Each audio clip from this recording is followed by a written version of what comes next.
हरे कृष्णा। आप सभी का भगवद गीता सेशन में हार्दिक स्वागत है। हम अध्ययन कर रहे हैं गीता का दूसरा अध्याय सांख्य योग। तो चलिए देखते हैं इस अध्याय का दूसरा श्लोक।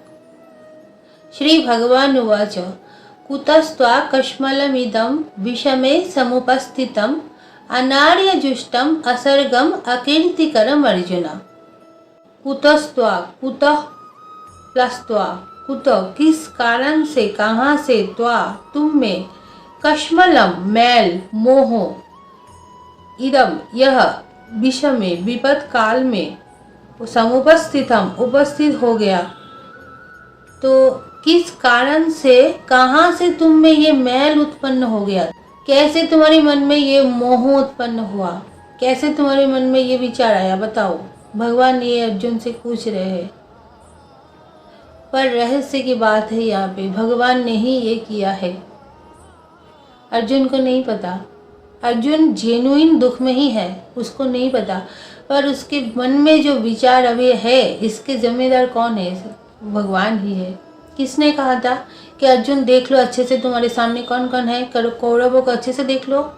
और उससे पहले भी अगर हम जाए तो अर्जुन ने जो कहा था कि मेरे रथ को लेके चलिए दो सेना के बीच में, वो भाव जो अर्जुन के मन में आया था वो भी भगवान की ही देन है। सब उनका ही किया धरा है, ताकि अर्जुन रथ को लेके जाए, सबको देखे, उसके मन में दुख उत्पन्न हो, विषाद उत्पन्न हो, उस दुख के कारण वो युद्ध ना करना चाहे और भगवान उसको गीता की वाणी सुना सके और हम तक वो पहुंचा सके। तो ये सब भगवान की ही लीला है। उन्होंने गीता का ज्ञान देने के लिए अर्जुन को ही पसंद किया था, क्योंकि वो सर्वश्रेष्ठ है। सबसे पहले तो वो भगवान का सखा थे, मित्र थे, सबसे वीर योद्धा थे, सारे दैवी गुण उनमें था, वो जितेंद्रिय थे।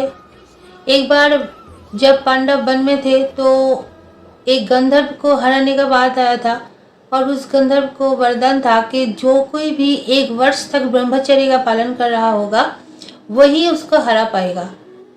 तो अर्जुन ने उनको हरा दिया था। तो अर्जुन में सारे दैवी गुण थे। किसी कंटेनर में अगर छेद है तो जल रखने से क्या होगा, जल गिर जाएगा। कंटेनर अच्छा होना चाहिए। तो अर्जुन सबसे अच्छा पात्र है। सिर्फ पात्र ही नहीं, भगवान का प्रिय पात्र है। अब चलिए सेकंड लाइन को देखते हैं। अनार्य जुष्टम, अनार्य के जैसे आचरण करना, असर्गम जो स्वर्ग भी नहीं देने वाला, अकीर्तिकरम जो कीर्ति भी नहीं देने वाला।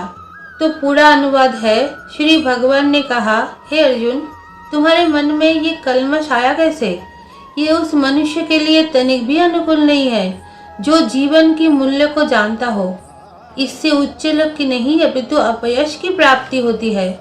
श्री भगवान ने कहा, हे अर्जुन, कहाँ से तुम में ये मोह उत्पन्न हो गया? इस विषम स्थिति में, मतलब विपद काल है, युद्ध होने ही वाला है, तुम्हारा ये अनार्य के जैसा आचरण ना ही तुम्हें स्वर्ग प्रदान करेगा और ना ही तुम्हें कीर्ति प्रदान करेगा। इस श्लोक को एक और बार पाठ कर लेते हैं। आप सभी जो सामने बैठे हैं वो मेरे साथ रिपीट कर सकते हैं।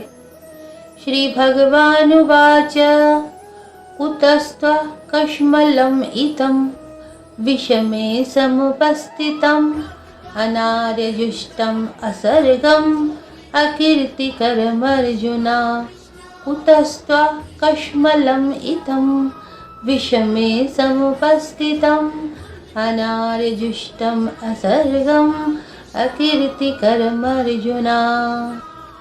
आज के लिए इतना ही। फिर मिलेंगे आपसे नेक्स्ट वीडियो में।